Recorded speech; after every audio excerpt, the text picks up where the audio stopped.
আমি অৰুণোদয়ৰ নতুন নিয়মৰ মাজেৰে সকলো মহিলাকে যাতে অৰুণোদয় দিব পাৰো তাৰ বাবেও আমি ব্যৱস্থা লোৱাৰ দিশত আগবাঢ়িছো অৰ্থাৎ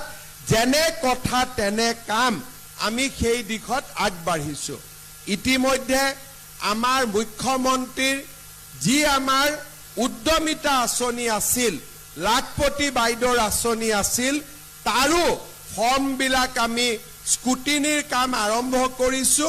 আৰু যিমান সোনকালে পাৰো আমি লাখপতি বাইদেউৰ টকাখিনিও আই মাতৃসকলক দিয়াৰ বাবে আমি চেষ্টা কৰি আছো খুব সোনকালে আপোনালোকে তাৰো ভাল খবৰ আপোনালোকে লাভ কৰিব তাৰ লগে লগে আমাৰ মাইক্ৰ ফাইনেন্স লোনৰ স্কিমত যিসকল মহিলাই 50,000 টকালৈকে লোন লৈছিল তেওঁলোককো অহা সেপ্টেম্বৰ মাহত আমি তেওঁলোকৰ লোন বেংকত ঘূৰাই দি আমি এনঅ'চি আমি মিটিং পাতি এনঅ'চি দিয়াৰ কাম আমি হাতত লম